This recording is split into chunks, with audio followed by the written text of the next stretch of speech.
ছয় দিনের রাষ্ট্রীয় সফরে থাইল্যান্ডে পৌঁছেছেন প্রধানমন্ত্রী শেখ হাসিনা। সই হতে পারে ঢাকা ব্যাংকক 5টি চুক্তি ও সমঝোতা।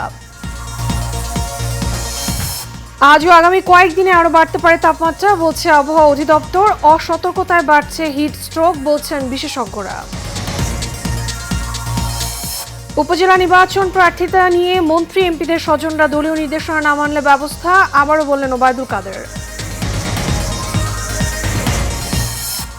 এবং রানা প্লাজা ট্র্যাজেডির 11 বছর আজ, অস্থায়ী সৌধে নিহতদের স্মরণ, জড়িতদের সর্বোচ্চ শাস্তি চান ক্ষতিগ্রস্তরা।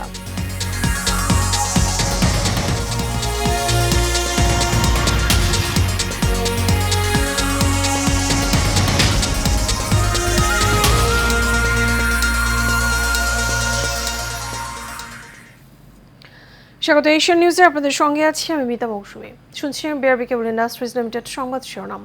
এবারে চলে যাব বিস্তারিত সংবাদে।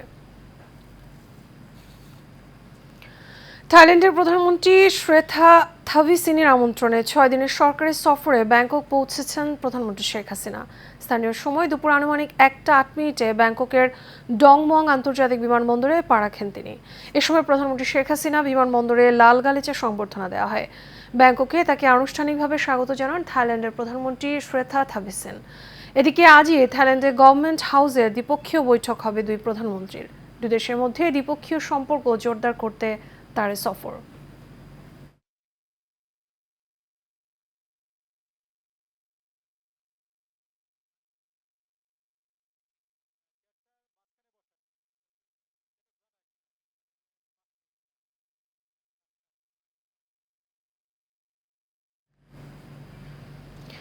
সারা দেশে চলমান তাপপ্রবাহ নিয়ে আবহাওয়া অফিস বলছে দিনের তাপমাত্রা আরও বৃদ্ধি পেতে পারে আজ। তাপপ্রবাহের পূর্বাভাসে বলা হয়েছে রাজশাহী, পাবনা, খুলনা, বাগেরহাট, যশোর এবং পটুয়াখালী জেলাসমূহের উপর দিয়ে তীব্র তাপপ্রবাহ বয়ে যাচ্ছে। মৌলভীবাজার, রাঙামাটি, চাঁদপুর, বান্দরবান জেলাসহ ঢাকা, রংপুর এবং ময়মনসিংহ বিভাগ এবং রাজশাহী, খুলনা এবং বরিশাল বিভাগের অবশিষ্টাংশের উপর দিয়ে মৃদু থেকে মাঝারি ধরনের তাপপ্রবাহ বয়ে যাচ্ছে, যা বিস্তার লাভ করতে পারে বলে জানিয়েছে আবহাওয়া অধিদপ্তর। এছাড়া সারা দেশে দিনের তাপমাত্রা সামান্য বৃদ্ধি পেতে পারে বলেও জানানো হয়েছে, তবে কমতে পারে রাতের তাপমাত্রা। জলীয় বাষ্পের আধিক্যের কারণে অস্বস্তি বিরাজ করবে বলেও সতর্ক করেছে আবহাওয়া অফিস। এদিকে বৃষ্টির প্রার্থনায় দেশের বিভিন্ন স্থানে নামাজ আদায় করছেন মুসল্লিরা।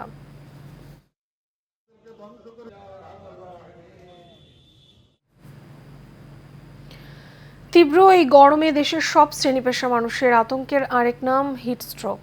হিটস্ট্রোকে আক্রান্ত হয়ে প্রতিদিনই মৃত্যুর খবর প্রকাশিত হয়েছে বাংলাদেশের বিভিন্ন গণমাধ্যমে। বিশেষজ্ঞরা বলছেন, চলমানের তাপদাহে সতর্ক না থাকলে শারীরিক নানা সমস্যার পাশাপাশি হিটস্ট্রোকে মৃত্যুর আশঙ্কা অনেক বেড়ে যায়। আমাদের রিপোর্টে থাকছে বিস্তারিত। গত কয়েকদিন ধরেই তাপপ্রবাহের কারণে তীব্র গরম চলছে। আরও কয়েকদিন দেশে তীব্র গরম থাকবে বলে জানিয়েছে আবহাওয়া অধিদপ্তর। ফলে কয়েক দফায় জারি করা হয়েছে হিট অ্যালার্ট। চলমান এই পরিস্থিতিতে বিভিন্ন অসুখে হাসপাতালগুলোতে বাড়ছে রোগীদের চাপ। বিশেষজ্ঞ চিকিৎসকরা বলছেন, গরমে সতর্ক না থাকলে শারীরিক নানা সমস্যার পাশাপাশি হিট স্ট্রোকে মৃত্যুর আশঙ্কা থাকে। কারণ একটানা যদি ঘন্টার পর ঘন্টা রোদে থাকেন, একটা সময় দেখা যাচ্ছে যে বডির তাপমাত্রা বেড়ে যাবে। 105 ডিগ্রি উপরে উঠে গেলে বা 40 ডিগ্রি সেন্টিগ্রেডের উপরে উঠে গেলে তখন হয় কি, এর মধ্যে ঘাম বন্ধ হয়ে যায়। এদিকে শরীরের তাপমাত্রা বাড়ছে, ঘাম বন্ধ হয়ে গেছে। এই পর্যায়ে রোগী কিন্তু মাথা ঘোরা, মাথা ব্যথা, বমি এসব হতে পারে। এক পর্যায়ে রোগী কিন্তু অজ্ঞান হয়ে যেতে পারে। এটাকে বলে হিট স্ট্রোক। এটা কিন্তু ডেঞ্জারাস। ফলে এই সময়টাতে অতি প্রয়োজন ছাড়া বাইরে না বের হওয়ার আহ্বান জানান বিশেষজ্ঞরা। কারণ হিটস্ট্রোক অত প্রান্তিক জনগোষ্ঠী যদি হিটস্ট্রোকে আক্রান্ত, অনেক জায়গায় তো চিকিৎসার সুযোগও তো নাই। সময় মতো ভালোভাবে একটা ইমার্জেন্সি, যদি চিকিৎসা প্রপারলি না হলেও কিন্তু মারাও যেতে পারে। সেই জন্য জনগণের জন্য বারবার বলছি, যারা শ্রমজীবী, যাদের বাধ্য হয়ে কাজ করতেই হবে, পেটের দায়ে কাজ করতে হবে, তারা কিন্তু এই ব্যাপারটা অবশ্যই খেয়াল রাখবেন। একটানা ঘন্টার পর ঘন্টা যেন রোদে কাজ না করেন। জানান, হিট স্ট্রোকে দ্রুত চিকিৎসার প্রয়োজন, না হলে হিট স্ট্রোক মৃত্যুর কারণ হতে পারে। যদি বিশুদ্ধ না এগুলো খায়, তবে ডায়রিয়া জনিত রোগ হচ্ছে, পানিবাহিত রোগ হচ্ছে, টাইফয়েড, প্যারাটাইফয়েড, জন্ডিস, এগুলো তো হচ্ছে। এমনকি যে বাইরে যে খাওয়া দাওয়া, খোলামেলা খাওয়া দাওয়া, এগুলো তো অস্বাস্থ্যকর খাওয়া দাওয়া। কাফর আহমেদ, এশিয়ান টেলিভিশন, ঢাকা। আসন্ন উপজেলা নির্বাচনে মন্ত্রী এবং এমপিদের নিকটাত্মীয় এবং স্বজনদের প্রার্থী না হতে দলীয় নির্দেশনা না মানলে সময়মতো সাংগঠনিক ব্যবস্থা নেওয়া হবে বলে সতর্ক করেছেন আওয়ামী লীগের সাধারণ সম্পাদক ওবায়দুল কাদের। দুপুরে রাজধানী ধানমন্ডিতে আওয়ামী লীগ সভাপতির কার্যালয়ে সংবাদ সম্মেলনে সতর্কবার্তা দেন। সাইফুল ইসলাম নানুর রিপোর্ট। রাজধানীর ধানমন্ডিতে দলীয় প্রধানের কার্যালয়ে সাংবাদিকদের সাথে মতবিনিময় করেন আওয়ামী লীগের সাধারণ সম্পাদক, সড়ক পরিবহন ও সেতুমন্ত্রী ওবায়দুল কাদের। প্রত্যাহার আনুষ্ঠানিকভাবে নির্বাচন কমিশন। এ সময় তিনি আবার উপজেলা নির্বাচনে দলের এমপি মন্ত্রীদের স্বজনদের অংশগ্রহণ না করার বিষয়টি সবাইকে স্মরণ করিয়ে দেন। বলেন, দলীয় প্রধানের নির্দেশ অমান্যকারীদের বিরুদ্ধে ব্যবস্থা নেওয়া হবে। দলীয় নির্দেশনা অমান্য করলে ডিসিপ্লিনারি অ্যাকশনের বিষয়টা আমাদের পার্টিতে আছে। সময় মতো এর সিদ্ধান্ত অবশ্যই নেওয়া। বিএনপির কর্মসূচির সাথে একই দিনে আওয়ামী লীগের পাল্টা কর্মসূচি নিয়ে এক প্রশ্নের জবাবে ওবায়দুল কাদের বলেন, বিএনপির সহিংসতা ঠেকাতেই মাঠে থাকতে চায় আওয়ামী লীগ। আমরা মাঠে থাকলে তারা সন্ত্রাস করার বিষয়ে একটা বাধা তারা মানসিকভাবে পাবে, এবং সে কারণে আমরা এটা করি। আওয়ামী লীগ অনেক চড়াই উতরাই পেরিয়ে বর্তমান অবস্থায় এসে দাঁড়িয়েছে বলেও মন্তব্য করেন দলের সাধারণ সম্পাদক ওবায়দুল কাদের। এই দেশের রাজনীতিতে আমরা শক্ত অবস্থান নিয়ে আছি। সাইফুল ইসলাম নয়ন, এশিয়ান টেলিভিশন, ঢাকা। সাভারে রানা প্লাজা ধসে মারা যাওয়া শ্রমিকদের প্রতি ফুল দিয়ে শ্রদ্ধা জানিয়েছেন স্বজন এবং বিভিন্ন শ্রমিক সংগঠনের নেতাকর্মীরা। সকাল থেকে সাভার বাজার স্ট্যান্ড সংলগ্ন ধসে পড়া রানা প্লাজার সামনে অস্থায়ী বেদিতে শ্রদ্ধা জানান তারা। এ সময় বিক্ষোভ কর্মসূচি পালন করা হয়। এ সময় ভবন মালিক সোহেল রানার সর্বোচ্চ শাস্তি, মৃত্যুদণ্ডের দাবি জানান বক্তারা। পাশাপাশি আহত শ্রমিকদের ক্ষতিপূরণ এবং পুনর্বাসন দাবি করেন তারা। এছাড়া রানা প্লাজার ঘটনায় করা মামলার দ্রুত নিষ্পত্তি চান শ্রমিকরা।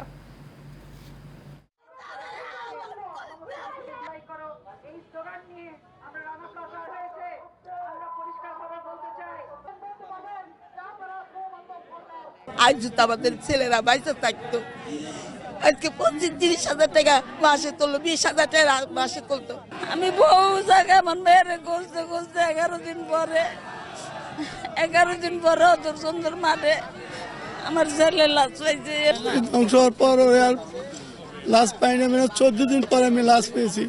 আমাদের সরকারের কাছে একটাই দাবি, আমাদের ক্ষতিপূরণ আমাদের দিয়ে দিক, আমাদের পুনর্নিবাসন করে দিক, রানার 1 নম্বরে ফাঁসি। বিচার প্রক্রিয়া সরকারের সদিচ্ছার অভাবের কারণে ধীর হচ্ছে। সাক্ষীর প্রয়োজন, যাই সাক্ষীর কথা বলা হচ্ছে, তার পাশাপাশি যথেষ্ট প্রমাণ আছে যেটার ভিত্তিতে বিচার প্রক্রিয়া আগানো সম্ভব। মিয়ানমারের কারাগারে বিভিন্ন মেয়াদে সাজা শেষ করে 173 জন বাংলাদেশি দেশে ফিরেছেন। দুপুর 1টার দিকে জাহাজটি কক্সবাজার নুনিয়াছড়া ঘাঁটিতে এসে পৌঁছায়। বিজিবির কক্সবাজার রিজিয়নের commander brigadier general Nazmus Sakib বিষয়টি নিশ্চিত করে বলেন, মিয়ানমারের কারাগারে বিভিন্ন মেয়াদে সাজা শেষ করে 173 জন বাংলাদেশি নাগরিক দুপুর 1টার দিকে নুনিয়াছড়া ঘাঁটিতে পৌঁছায়। প্রথমে তাদের স্বাস্থ্য পরীক্ষা করা হবে, এরপর বাকি প্রক্রিয়া সম্পন্ন করে তাদের স্বজনদের কাছে হস্তান্তর করা হবে। এর আগে সকাল 10:30টায় নৌযানে করে মিয়ানমারের 9 সদস্যের প্রতিনিধি দল কক্সবাজার পৌঁছান। এ সময় প্রতিনিধি দলকে স্বাগত জানায় বিজিবি।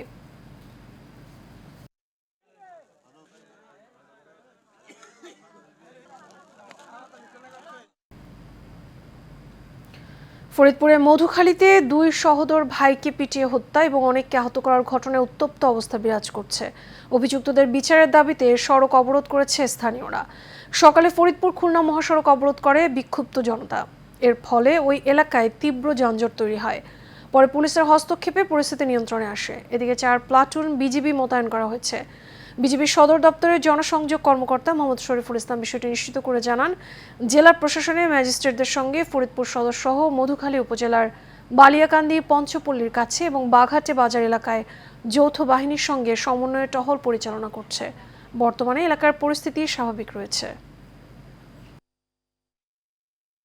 রাজধানী ইন্টারন্যাশনাল কনভেনশন সিটি বসুন্ধরায় 9 থেকে 11 মে অনুষ্ঠিত হবে চিকিৎসা সরঞ্জাম, স্বাস্থ্য পর্যটন, খাদ্য এবং কৃষি যন্ত্রপাতি সম্পর্কিত 3 দিনব্যাপী আন্তর্জাতিক প্রদর্শনী Meditex health tourism food and agro Bangladesh. জাতীয় প্রেস ক্লাবে প্রদর্শনীর সমূহ আয়োজন সম্পর্কিত একটি সংবাদ সম্মেলন করা হয়। সংবাদ সম্মেলনে সভাপতিত্ব করেন Sems Global USA and Asia প্যাসিফিকের president and group of managing director Mehrun N Islam. উপস্থিত ছিলেন সেমস গ্লোবালের নির্বাহী পরিচালক তানভীর কামরুল ইসলাম, সেমস বাংলাদেশের মার্কেটিং অ্যান্ড সেলস বিভাগের ডিজিএম মাহমুদ রিয়াদ হাসান সহ আরও অনেকে। চট্টগ্রাম কাপ্তাই সড়কে চুয়েটের 2 শিক্ষার্থী নিহতের ঘটনায় ঘাতক শাহ আমানত বাসের চালককে গ্রেপ্তার করেছে পুলিশ। দুপুরে চট্টগ্রাম নগরী থেকে তাকে গ্রেফতার করা হয়। তার নাম তাজুল ইসলাম। বিষয়টি নিশ্চিত করে রাঙ্গুনিয়া মডেল থানার ওসি চন্দন কুমার চক্রবর্তী জানান, ঘাতক বাস চালককে গোপন সংবাদে অভিযান চালিয়ে চট্টগ্রাম মহানগর এলাকা থেকে গ্রেফতার করা হয়। চুয়েট শিক্ষার্থী নিহতের ঘটনায় তাকে এবং বাসের হেল্পারকে বিবাদী করে সড়ক দুর্ঘটনা আইনে মামলা দায়ের হয়েছিল। এই মামলায় চালককে আইনি প্রক্রিয়া শেষে জেল হাজতে প্রেরণ করা হবে। এর সাথে শেষ করবো এশিয়ান নিউজ। তার আগে বিআরবি কেবল ইন্ডাস্ট্রিজ লিমিটেড সংবাদ শিরোনামগুলো জানাবো আরও একবার।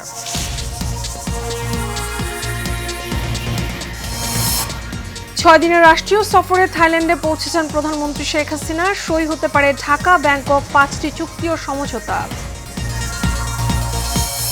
আজও আগামী কয়েকদিনে আরও বাড়তে পারে তাপমাত্রা বলছে আবহাওয়া অধিদপ্তর। অসতর্কতায় বাড়ছে হিটস্ট্রোক বলছেন বিশেষজ্ঞরা। উপজেলা নির্বাচন প্রার্থীতা নিয়ে মন্ত্রী এমপিদের স্বজনরা দলীয় নির্দেশনা না মানলে ব্যবস্থা, আবারও বললেন ওবায়দুল কাদের। এবং রানা প্লাজা ট্র্যাজেডির 11 বছর আজ, অস্থায়ী সৌধে নিহতদের স্মরণ, জড়িতদের সর্বোচ্চ শাস্তি চান ক্ষতিগ্রস্তরা। এশিয়ান নিউজ এ পর্যন্তই। আমাদের পরবর্তী সংবাদ দেখার আমন্ত্রণ রইল। এতক্ষণ সাথে থাকার জন্য ধন্যবাদ সবাইকে।